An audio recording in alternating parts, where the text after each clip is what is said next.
un tambourin qui sonne. La mort n'a pas gagné, elle n'a plus rien à dire. Criez la joyeuse nouvelle, le Christ est vivant pour toujours. Dansez, jouez toutes vos musiques, le Christ est plus grand que la mort. Réveillez vos amis étonnés. Quelqu'un est parmi vous, il vous tend ses deux mains. Criez la joyeuse nouvelle, le Christ est vivant pour toujours. Dansez, jouez toutes vos musiques, le Christ est plus grand que la mort. Chers frères et sœurs en Jésus-Christ, bonjour et merci de nous accueillir chez vous. En ce dimanche, nous quittons le temps des fêtes et nous entrons dans la période du temps ordinaire. Nous accueillons le Seigneur qui n'en finit pas de nous prodiguer son amour et de nous partager sa joie. C'est le temps de la croissance et de la maturité. Ce jour, les textes bibliques nous annoncent que nous sommes invités à un repas de noces. Ce sont les noces de Dieu qui fait alliance avec toute l'humanité.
Nous invite à entrer dans l'élan d'enthousiasme du prophète.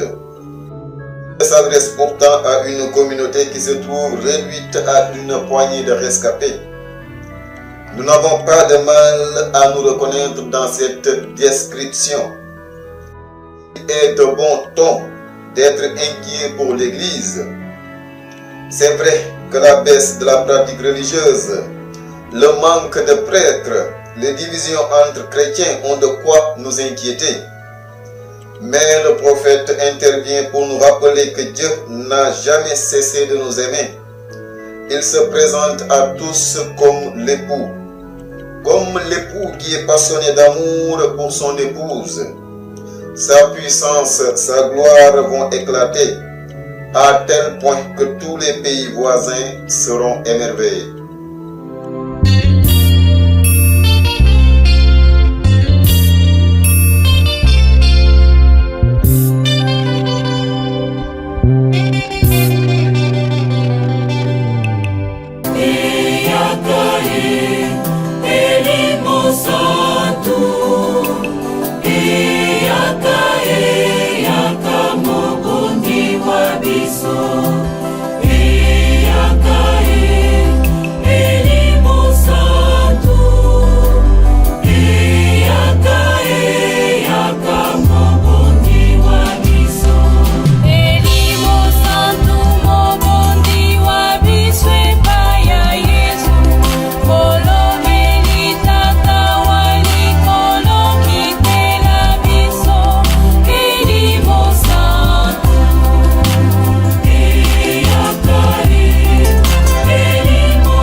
La seconde lecture, Saint Paul nous rappelle précisément que nous ne sommes pas abandonnés.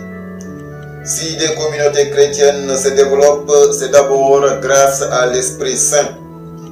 Il est toujours présent et agissant dans le cœur de ceux et celles qui le met sur la route des missionnaires. Comme l'apôtre Paul, nous pouvons nous aussi faire la liste considérable des dons de l'Esprit Saint dans l'Église d'aujourd'hui. Quel que soit le charisme de chacun, c'est toujours lui qui agit.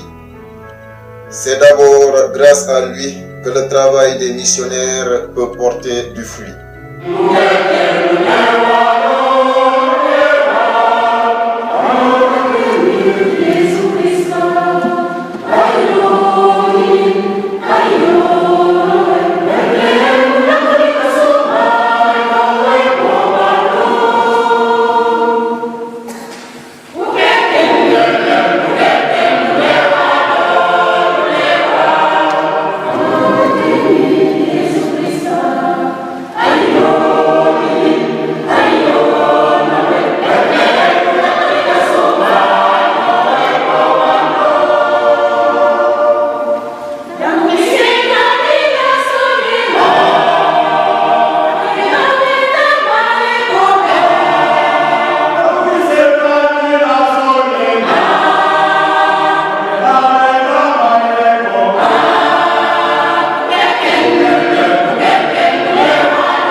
Il y avait un mariage à Cana en Galilée.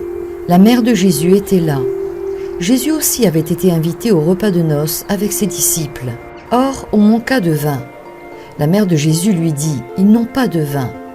Jésus lui répond « Femme, que me veux-tu? Mon heure n'est pas encore venue. » Sa mère dit au serviteur « Faites tout ce qu'il vous dira. » Or, il y avait là 6 cuves de pierre pour les ablutions rituelles des Juifs. Chacun contenait environ 100 litres. Jésus dit au serviteur « Remplissez d'eau les cuves. » Et ils les remplirent jusqu'au bord. Il leur dit « Maintenant, puisez et portez-en au maître du repas. » Ils lui en portèrent. Le maître du repas goûta l'eau changée en vin. Il ne savait pas d'où venait ce vin, mais les serviteurs le savaient, eux qui avaient puisé l'eau. Alors, le maître du repas interpelle le marié et lui dit « Tout le monde sert le bon vin en premier, et lorsque les gens ont bien bu, on apporte le moins bon. Mais toi, tu as gardé le bon vin jusqu'à maintenant. » Tel fut le commencement des signes que Jésus accomplit. C'était à Cana, en Galilée. Il manifesta sa gloire et ses disciples crurent en lui. Alors, les textes d'aujourd'hui, mes amis, nous mettent dans un contexte nuptial. Et la première lecture, qui est tirée du livre d'Isaïe, nous dit ceci: « Pour la cause de Jérusalem, je ne me tairai pas, et pour Sion, je ne prendrai pas de repos, avant que ma justice ne se lève comme l'aurore et que son salut ne flamboie comme une torche. » Alors, on ne peut pas dire que le Seigneur n'est pas décidé à nous donner ce qui pour lui, est un droit pour nous, un contexte de dignité où la justice n'est pas nécessairement le type de justice que nous connaissons, mais la sienne puisse régner et puisse faire que dans tout l'univers, on sent qu'on est épousé. Quand je lis cette lecture-là, j'aime bien me rappeler un moment de ma vie, et particulièrement à travers cet extrait qui dit ceci: « Tu seras une couronne resplendissante entre les rois du Seigneur, un diadème royal dans les mains de ton Dieu. On ne t'appellera plus la délaissée, on ne t'appellera plus ta contrée terre déserte, mais on te nommera ma préférée, on nommera ta contrée mon épouse. » Ça me rappelle dans les moments qui ont passé pour moi entre le collège et le grand séminaire de Montréal, où je me re-questionnais sur mon engagement à devenir prêtre, et que j'avais un sentiment profond que la terre d'ici avait été délaissée et abandonnée. J'avais touché ça dans un lieu très concret parce que je gardais des bâtiments du sanctuaire Mère-et-Reine des Cœurs qui se trouve à Chelsea, pendant que le frère Benoît était parti 3 semaines avec le cardinal Léger en Afrique. Et moi, j'étais dans un moment d'hésitation et je gardais ces lieux pendant son absence, et je méditais beaucoup sur mon avenir et sur ma vocation. Et j'avais tombé sur le livre de Marguerite Diouville, qui nous contait son histoire, une biographie. Et après avoir lu le livre de Marguerite Diouville, j'avais eu le sentiment profond qu'au moment où elle avait été en service sur cette terre, que le Seigneur, et particulièrement le Père, parce qu'elle avait une grande dévotion au Père, lui avait été excessivement présente, et qu'à travers elle, il avait épousé cette réalité de Montréal. Et je me souviens, après la lecture de cette vie, de m'être adressé au fondateur de Montréal en disant « Vous avez tous dans vos entrailles cette terre pour laquelle vous avez livré votre vie, et vous l'avez fait dans la présence de Dieu. » Et alors, comme vous êtes là, et comme votre expérience peut me dire que Dieu est toujours là, alors moi aussi, je fais le pas et je m'embarque. Et ça a été un moment décisif pour que on était comme en décembre, janvier à ce moment-là, et j'ai entré au grand séminaire au mois de septembre qui a suivi, après avoir terminé quelques cours qui me manquaient. Alors, quand je relis ce texte-là d'Isaïe, je m'aperçois qu'il fait appel pour moi à une dimension ou à une réalité qui est très proche de moi. Toute l'évolution je dirais, de Montréal. Montréal qui s'est détourné de la présence de son Dieu, qui lui a été excessivement présent dans tout le développement de son histoire.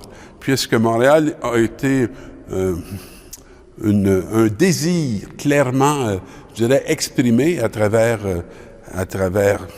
la Vierge, et particulièrement à cet homme que j'aime bien, qui s'appelle Jérôme Le Royer de la Dauversière. Alors, évidemment, pour retrouver le chemin, je dirais, de cette élection, de cette épousaille, il faut ouvrir son cœur. De se sentir délaissé, c'est une réalité, mais de reconnaître qu'on ne l'est pas, c'est une autre, et ça demande l'adhésion de notre volonté. Il faut s'ouvrir.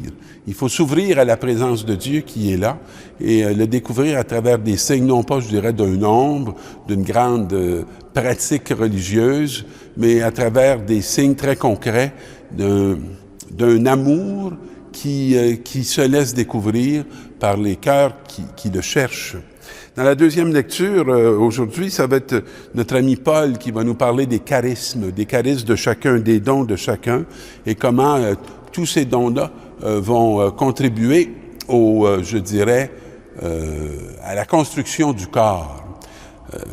J'aime bien m'imaginer que du haut du ciel, le Seigneur ne décide pas de donner un don à droite et un don à gauche, ou de cette manière-là. Moi, je pense que profondément, les dons nous arrivent à travers des expériences, à travers des réalités qui sont les nôtres, dans lesquelles on fait l'expérience et la rencontre de Dieu. Et ayant traversé les épreuves, ayant traversé la mort par son esprit, il y a un don qui se développe dans la vie des uns ou dans la vie des autres. J'ai un cousin qui était sourd, et évidemment, il ne parlait pas puisqu'il n'entendait pas les mots, qu'il n'entendait pas les paroles. Et une de ses filles a développé le don d'être capable de parler en langue, pas en langue, mais en signes, et a même enseigné, et enseigne probablement toujours à l'Université de Montréal. Elle est comme dans ce langage, c'est comme sa langue maternelle, sa langue paternelle, puisque son père et sa mère étaient tous les deux sourds, et ce don-là, il lui vient de son histoire. Il vient de l'accueil qu'elle a fait de la réalité différente de ses parents, et son grand désir de communiquer avec eux a fait qu'elle a pu développer ce langage et aussi rejoindre beaucoup de leurs semblables. Je pense que c'est souvent le cheminement de nos dons qui nous viennent de l'Esprit Saint, qui n'est pas un esprit qui fait qu'on est découragé, qu'on est diminué, mais un esprit qui fait qu'on se lève, qu'on est combatif, qu'on accepte de donner de nous-mêmes et de mettre courage et force pour traverser les épreuves. Et quel beau texte dans l'Évangile qui nous parle des noces de Cana. Beaucoup se rappellent souvent que Jésus a changé l'eau en vin, mais je pense que le texte est beaucoup plus profond que de vouloir juste nous exprimer ce miracle à un niveau matériel. Alors, la mère de Jésus dit non plus de vin. Et le vin est souvent le symbole de la joie. Alors, ne plus avoir de vin, c'est être sur le point de manquer de joie, de manquer de souffle, de manquer de vie. Et Jésus va lui dire, « Femme, mon heure n'est pas venue. » J'aime beaucoup entendre cette expression, parce que pour moi, derrière cette expression, j'entends, si l'heure de Jésus n'est pas venue, l'heure de la femme est arrivée. Et l'heure de la femme, ça va être, dans ce beau texte, à mon avis, l'heure où elle va initier les disciples pour qu'ils deviennent eux aussi, comme elle, des serviteurs. De même qu'elle avait dit à l'Annonciation, « Je suis la servante du Seigneur, qu'il m'advienne selon ta parole. » Elle va dire ici aux serviteurs, « Tout ce qu'il vous dira, faites-le. » Alors, elle va les initier à être les serviteurs. Et on dit que Jésus va dire, remplissez d'eau ces jarres, ces cuves. C'est des jarres qui étaient presque que vides. Nous aussi, dans notre expérience concrète et réelle, la vie peut nous épuiser.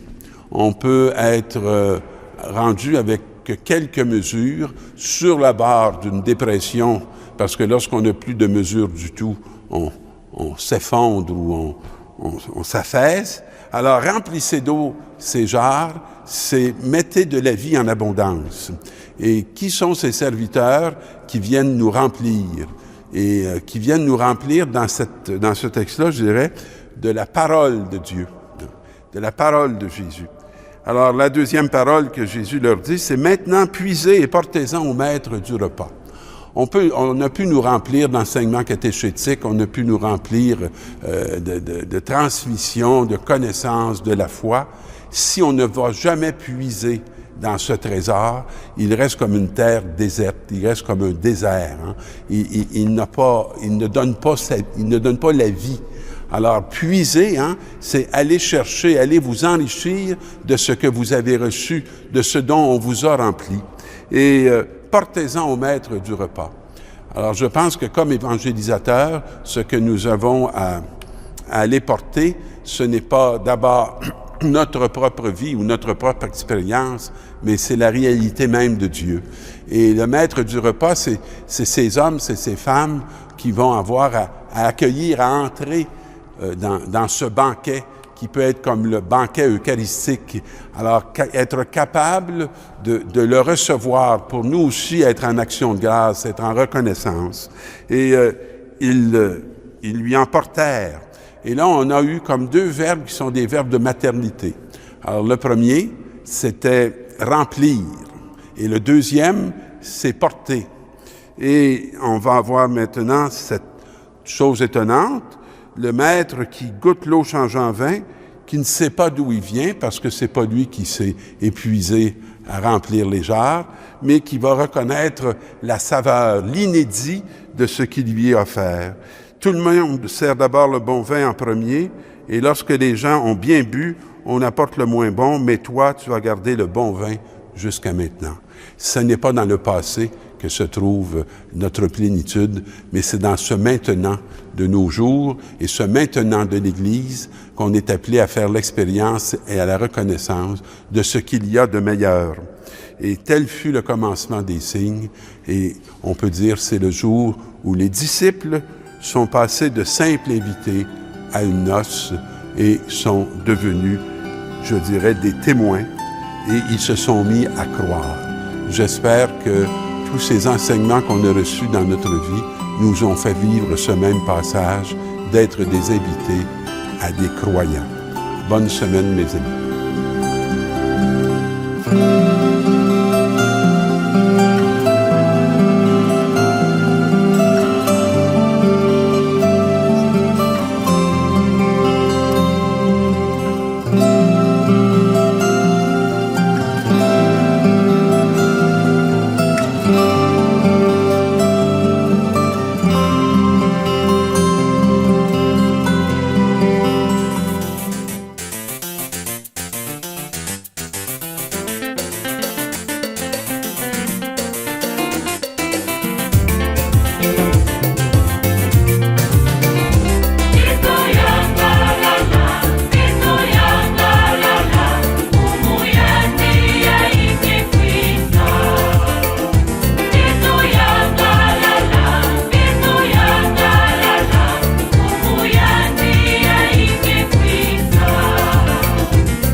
montre le Seigneur présent et agissant dans la vie des hommes, nous y découvrons à quel point il vient combler tous nos manques. Ils n'ont plus de vin. Ce vin qui fait défaut, c'est le symbole de la joie, de l'amour et de la fête. Ce manque, nous le constatons chaque jour dans nos communautés chrétiennes et dans notre monde. Beaucoup y souffrent de la violence, de la haine. Marie voit tout cela. Ils n'ont plus de vin. Ils n'ont plus d'amour. Ils n'ont plus d'espérance. Et comme à Cana, elle le dit à Jésus. Il ne cesse de nous renvoyer à lui pour nous recommander de faire tout ce qu'il nous dira.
Tu crois qu'il va venir? Hein? S'il est absent depuis si longtemps, c'est qu'il n'a pas survécu. S'il n'a pas survécu, c'est qu'il n'est pas celui qu'il prétend être. Rentre chez toi si c'est ce que tu veux.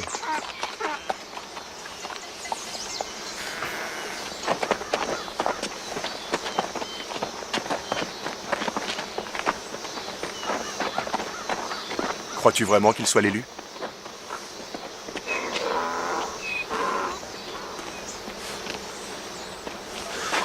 C'est lui. Maître! Maître! Maître! Pourquoi m'appelles-tu ainsi? Nous étions là, maître, quand tu as été baptisé. Et Jean le Baptiste t'a appelé l'agneau de Dieu. Tu es le Messie. Tu en es sûr? Oui. Non.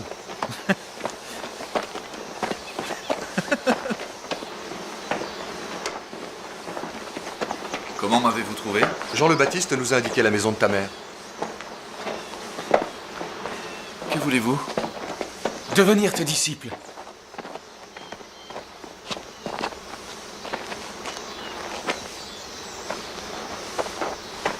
Maître, où demeures-tu?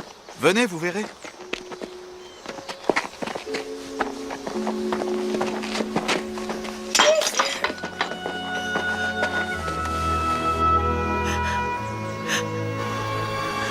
Qu'est-ce que c'est?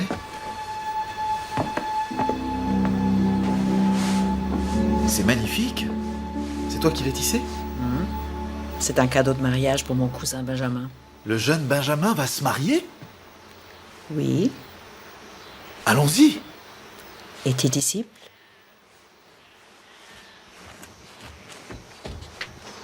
Mes amis, nous allons à un mariage.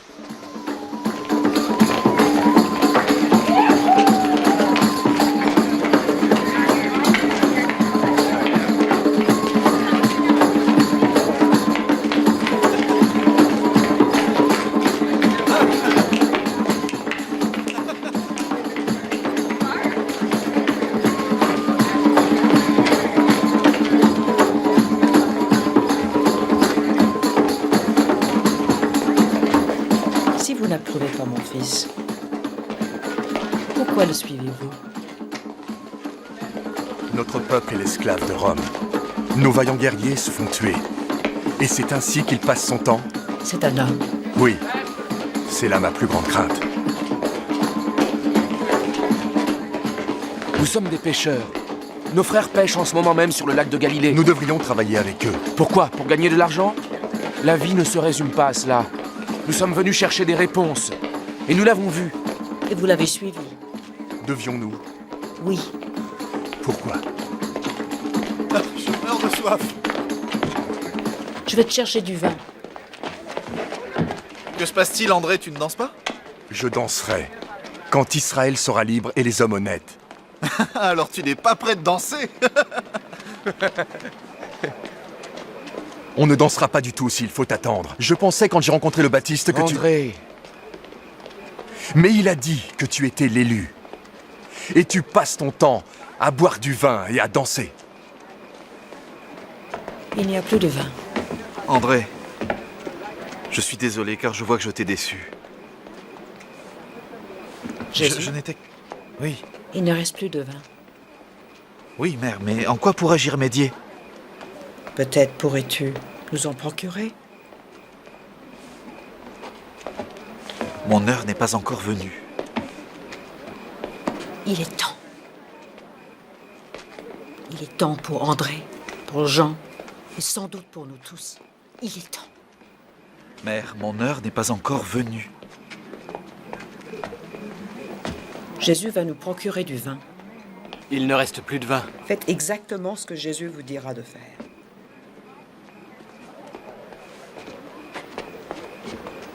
André a besoin de savoir. Le monde a besoin de savoir. Il est l'heure.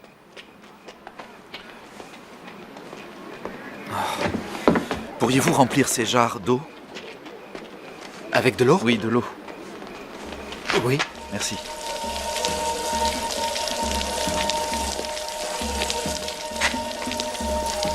Les jarres sont remplies.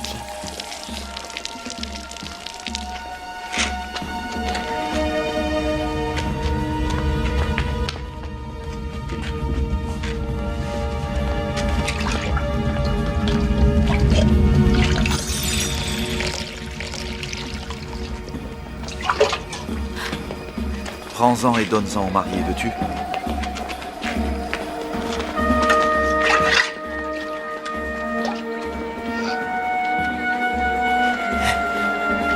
Impossible!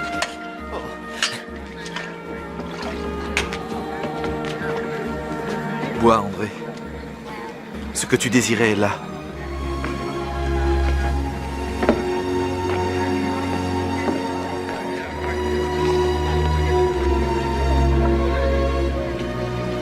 Il est l'élu, André. Ne crains pas de le suivre.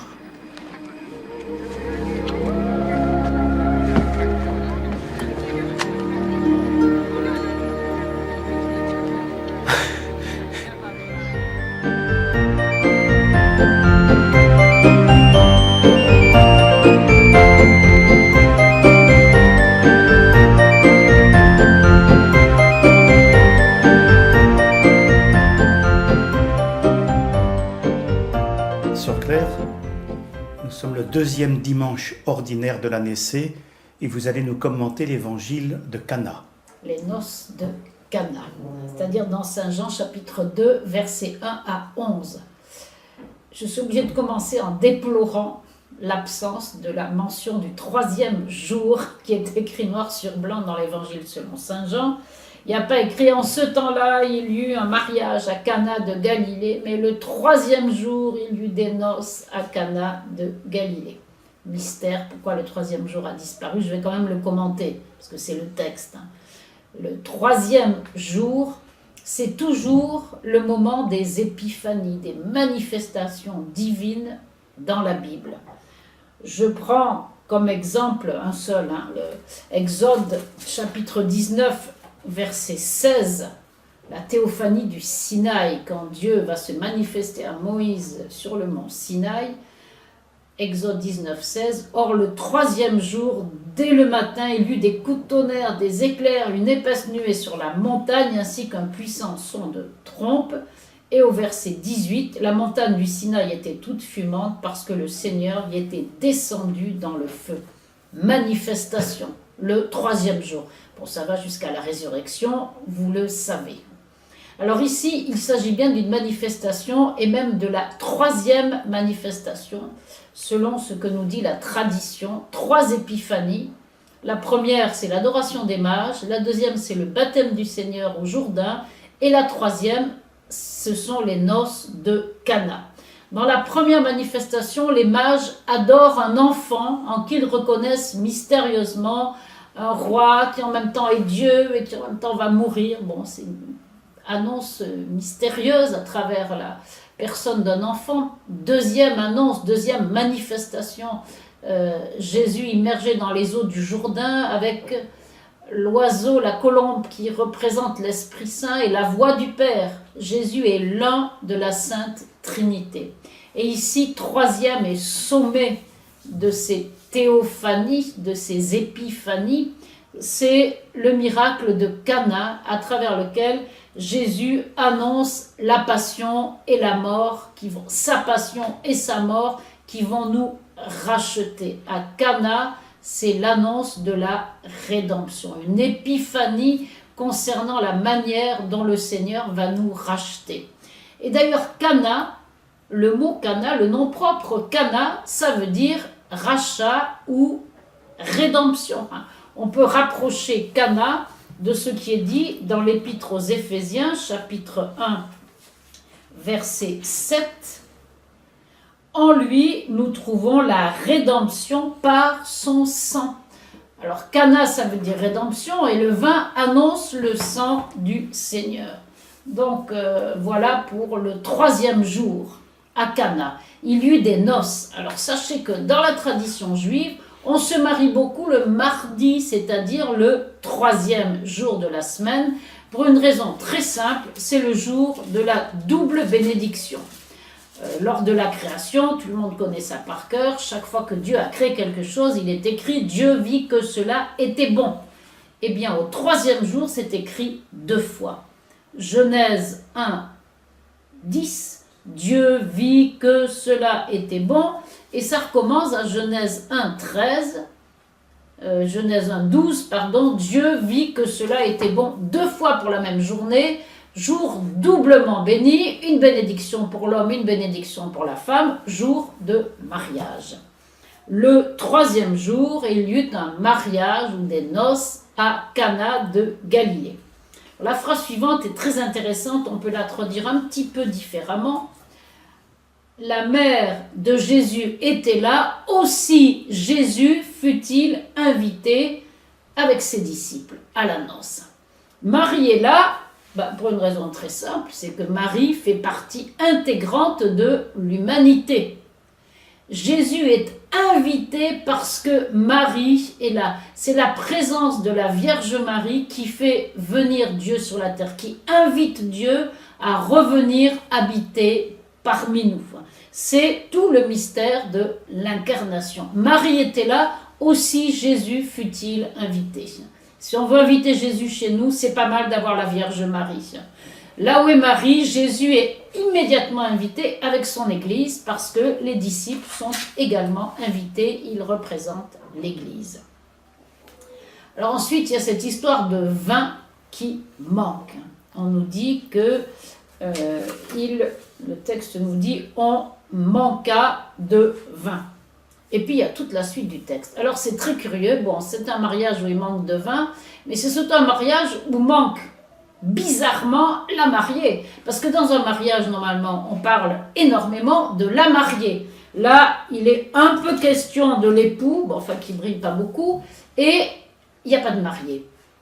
Parce que nous allons comprendre peu à peu que l'époux, c'est Jésus, et la mariée, on en a entendu parler dans la première lecture, où il est dit, à la fin de la première lecture, comme un jeune homme épouse une vierge, ton bâtisseur t'épousera. Comme la jeune mariée fait la joie de son mari, tu seras la joie de ton Dieu. L'épouse, c'est l'Église, c'est l'humanité, c'est chacun de nous, etc. Donc, Cana, c'est plus qu'une noce sympa où Jésus va changer de l'eau en vin pour faire plaisir à tout le monde. C'est un grand mystère, c'est l'annonce d'un grand mystère. L'annonce des noces de l'agneau, dont il sera question au livre de l'Apocalypse, chapitre 19, verset 7. Voici les noces de l'agneau, son épouse s'est faite belle. Alors, il est dit qu'ils n'ont plus de vin. Alors, il n'y avait plus de vin à cette noce, ça c'est certain.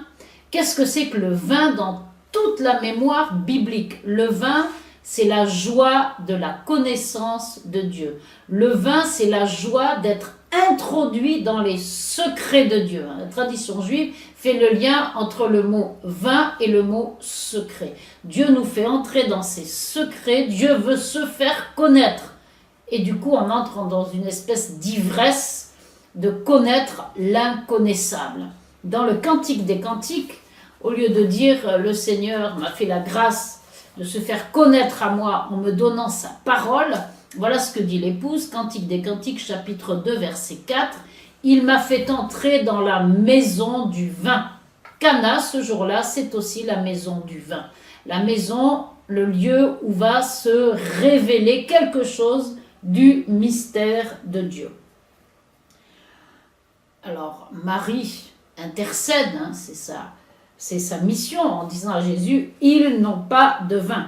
Et Jésus répond, « Femme, que me veux-tu? Mon heure n'est pas encore venue. » Bien entendu, il ne s'agit pas du tout de Jésus qui rabroue la Vierge Marie, mais comme le dit saint Augustin, au moment de faire cette œuvre divine, c'est comme si Jésus disait à sa mère, « Le pouvoir de faire ce miracle, je ne le tiens pas de toi, qui n'a pas engendré ma divinité. » Jésus rappelle qu'il est pleinement Dieu, pas seulement la Vierge Marie, mais pour que tous l'entendent et le découvrent.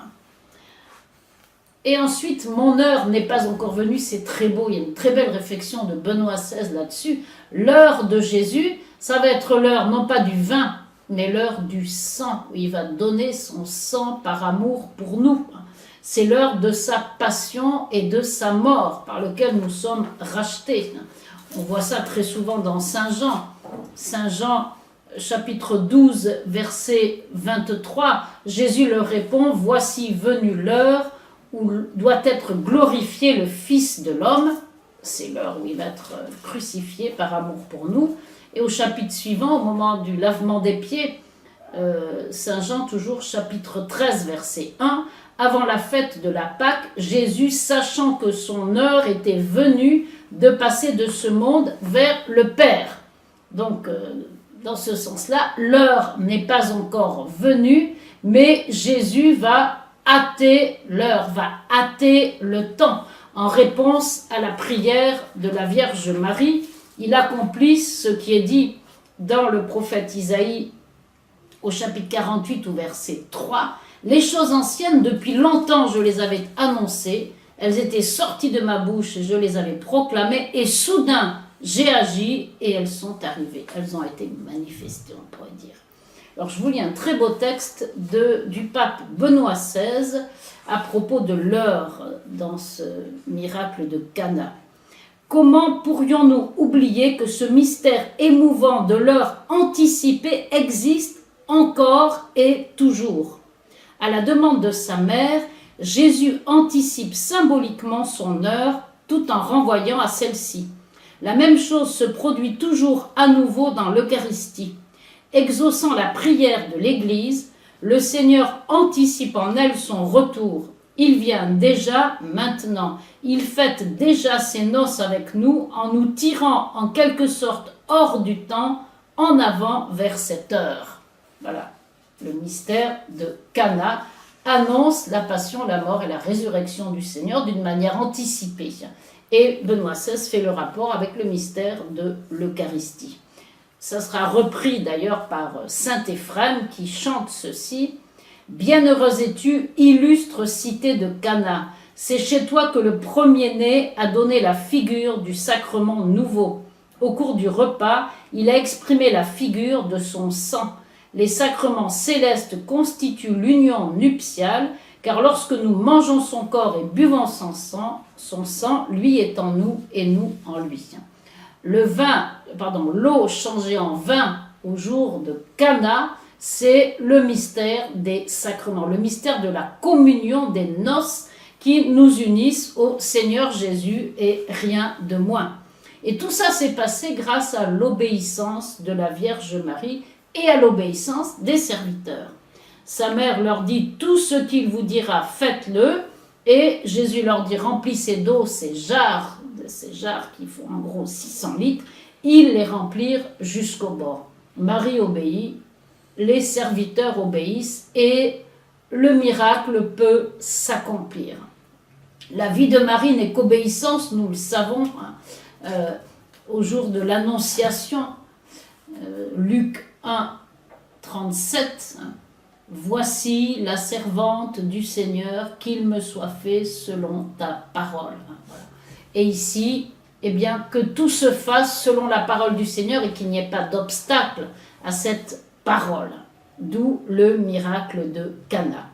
Alors, le bon vin dont il va être question, bien meilleur que le vin du début de la noce, est bien entendu une annonce du sang du Seigneur.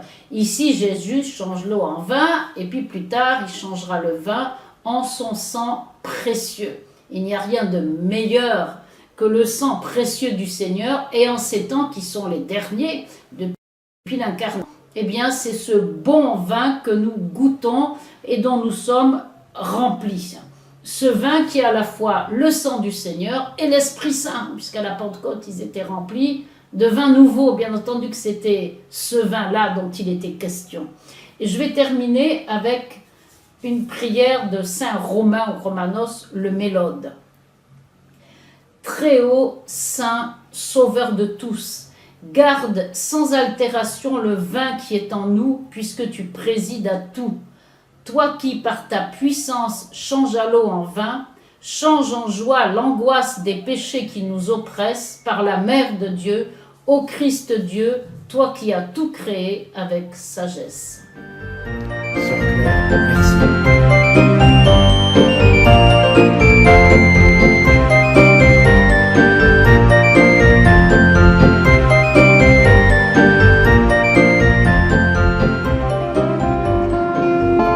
Oh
cet évangile, nous voyons bien que nous ne sommes pas à des noces ordinaires. Le véritable époux, c'est Jésus. La véritable épouse, c'est son peuple, c'est Israël. Bientôt, ce sera l'Église, ce sera chacun de nous. Dieu a épousé l'humanité pour le meilleur et pour le pire. Quels que soient nos torts, il reste toujours fidèle à son alliance. C'est en lui que nous trouvons la joie, la paix et surtout l'amour. Il ne demande qu'à être toujours avec nous pour nous apprendre à progresser dans son amour. Avec lui, nous profiterons pleinement des dons de l'Esprit Saint. Nous pouvons lui rendre grâce pour toutes ces merveilles dont il ne cesse de nous combler.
Yoko Yoko.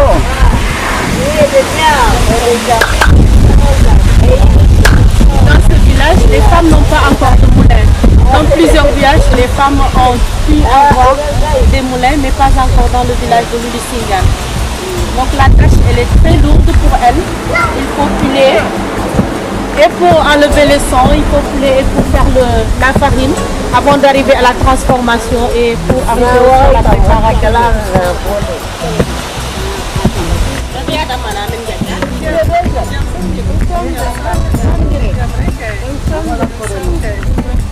Elles sont toujours proches des populations par le dispensaire, par la promotion féminine. Donc, elles sont proches des populations. Dans nos villages, on n'avait pas beaucoup d'eau. Et c'est les sœurs qui nous ont donné des financements de puits. Et on a d'eau, on a des jardins, on est en train de vendre à Hambourg et à acheter avec les œuvres de l'Immaculée. Moi, je n'avais pas de travail dans le village. Et ce sont les sœurs de l'Immaculée qui m'ont formée. Et j'ai fait l'école, j'ai fait un stage là-bas 1 an. Et j'ai venu dans le village, ils m'ont ouvert une classe. Donc si on retourne un peu en arrière, donc Bakombel vraiment était parmi les villages les plus arriérés du Sénégal.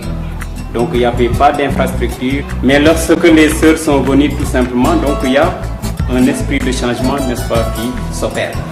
Donc on commence à avoir une vie religieuse, donc une évangélisation, parce que tout simplement le village, comment dire, les habitants étaient hostiles par rapport à ça.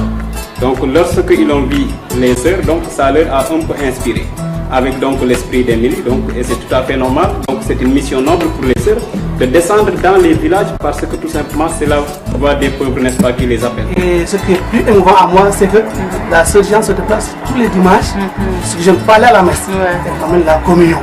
Ça c'est une étude spirituelle qui m'a vraiment sauvé la vie. Elles appellent aux gens, aux pauvres, à sortir du sous-développement mental, sous-développement spirituel, sous-développement corporel. Et c'est ça qui est essentiel. Les sœurs, au lieu de donner, de secourir toujours les pauvres, secourent des gens en quelque sorte, et leur apprennent à sortir du sous-développement, sur tous les points de vue. Et c'est ça que j'apprécie vraiment dans leur travail, le développement intégral de l'homme, sur tous les plans, le plan économique, le plan spirituel, le plan humain, le plan intellectuel. C'est ça qui est fondamental et je crois qu'elles sont fidèles à la volonté de leur fondatrice. C'est ça qui est important. Et donc, personnellement, je les encourage à continuer dans ce sens. Grâce aux dons que nous avons pu récolter tous ces livres-là et aménager cette salle pour que les enfants non seulement puissent étudier en classe, mais puissent avoir des temps, profiter des temps libres pour se documenter, pour s'éveiller à la vie.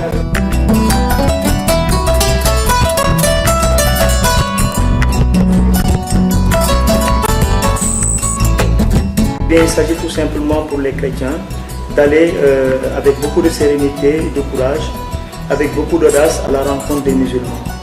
Il ne s'agit pas de faire des musulmans des chrétiens, encore moins de se laisser en tant que chrétien phagocyter par la religion musulmane, mais c'est en restant profondément enraciné dans sa foi, chacun pour son compte, qu'on peut témoigner de la vérité de son credo et s'enrichir, se laisser interpeller par la différence de l'autre. Voilà, c'est ainsi qu'on distingue généralement 4 formes de dialogue. Le dialogue de la vie, le dialogue des œuvres, le dialogue spirituel et le dialogue doctrinal. Votre mission, c'est d'aider, c'est d'aimer, c'est de soulager les souffrances des uns et des autres, qu'ils soient musulmans ou chrétiens, c'est-à-dire d'une manière l'être humain, parce que l'être humain c'est la créature du Dieu. Donc, cette philosophie-là que vous vivez, nous la partageons avec vous.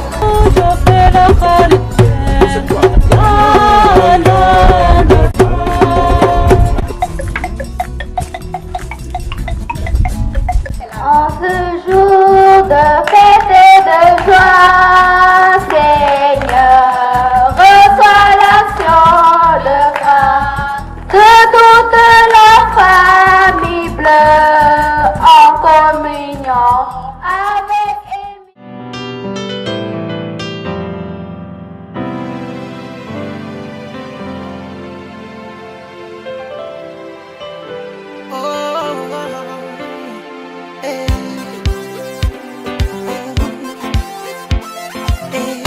sama dundu bi yow yaa ko jiite Yesu yow rekk may daaneel su ma xalaatee fàttaliku ni ma meloon nga soppi ma bu doon du yow kañ lay doon ci àddina si man mi suma xalaate fàttaliku yaa ñu musal Yerusalem Yesu yaa ko mën a def soppi sama dund yow Yesu yaa ko mën a def fay sama Hosanna Hosanna Hosanna au plus haut Hosanna Hosanna Hosanna au plus haut Hosanna Hosanna Hosanna au plus haut Hosanna Hosanna Hosanna au plus haut.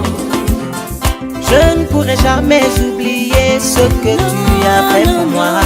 Au jardin de Gethsemane, là-bas tu as pensé à moi. Au jardin de Gethsemane, là-bas tu as prié pour moi. Je me rappelle que tu as tout accompli à Jérusalem.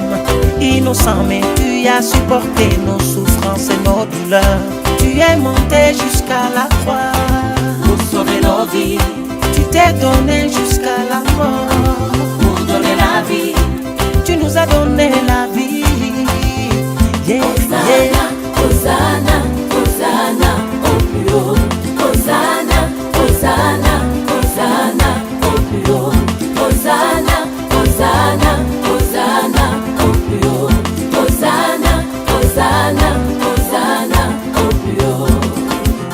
Tu es l'agneau de Dieu qui ôte le péché du monde, oh Père. Le soleil de la justice, le chemin, la vérité, la vie. Yelele, yelele, yelele. Yelele, yelele, yelele, yelele. Yelele, yelele, yelele. Yelele, yelele, yelele, yelele. Yelele, yelele, yelele. Yelele, yelele, yelele, yelele. Hosanna, Hosanna, Hosanna au plus haut. Hosanna, Hosanna, Hosanna au plus haut. Hosanna, Hosanna, Hosanna au plus haut. Hosanna, Hosanna, Hosanna au plus haut. Hosanna, Hosanna, Hosanna au plus haut. Hosanna, Hosanna, Hosanna au plus haut. Chers frères et sœurs en Jésus-Christ, en ce deuxième dimanche du temps ordinaire, l'Évangile nous dit que Jésus manifeste sa gloire et que ses disciples crurent en lui. Ici, ce n'est que le début. La manifestation suprême de sa gloire aura lieu à l'heure de la croix.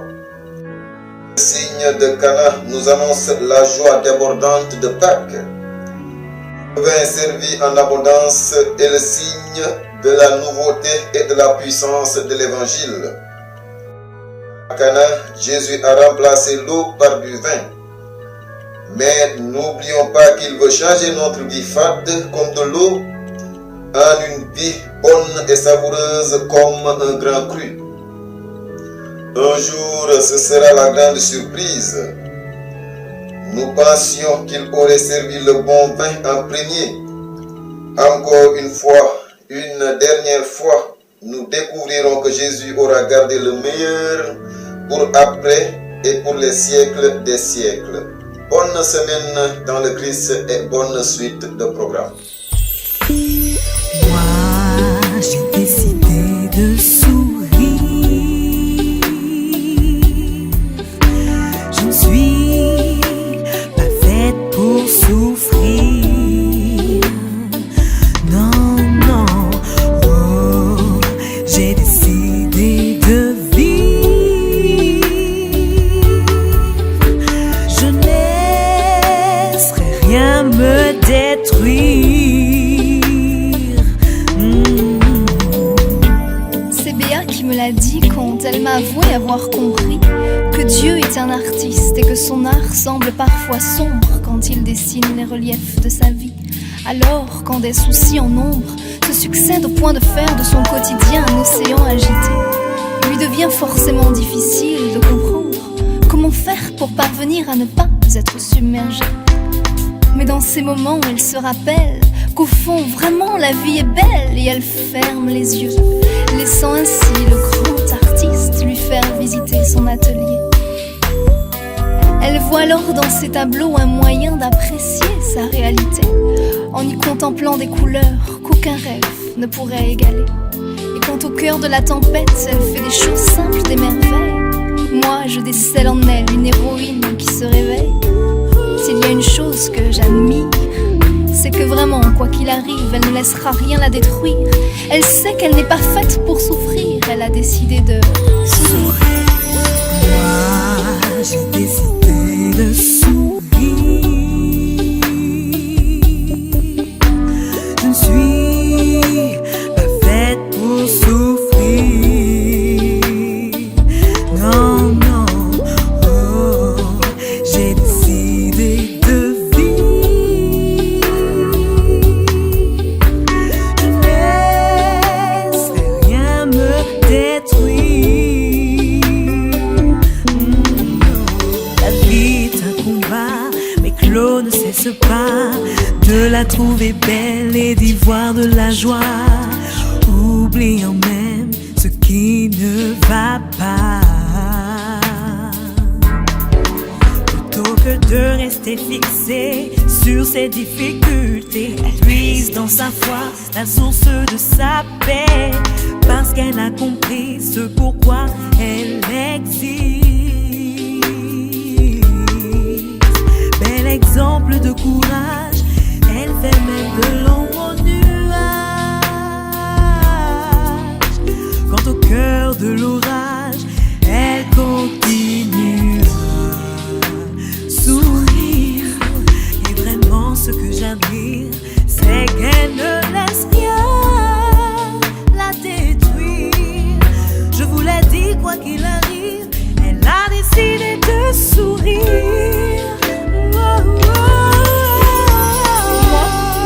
J'ai décidé de sourire. Je ne suis non, je ne suis pas faite pour souffrir. Non, non. Et j'ai décidé de vivre.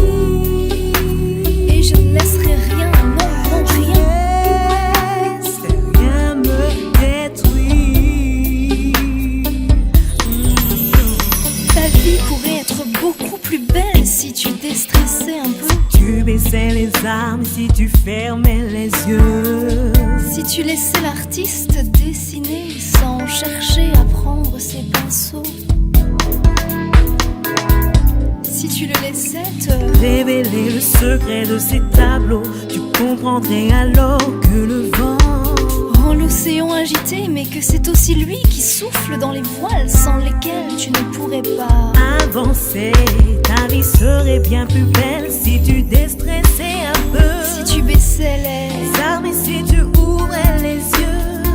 Si tu laissais l'artiste te montrer ses projets, tu verrais qu'il sait aussi utiliser des couleurs gaies, des couleurs qu'aucun rêve ne pourra égaler.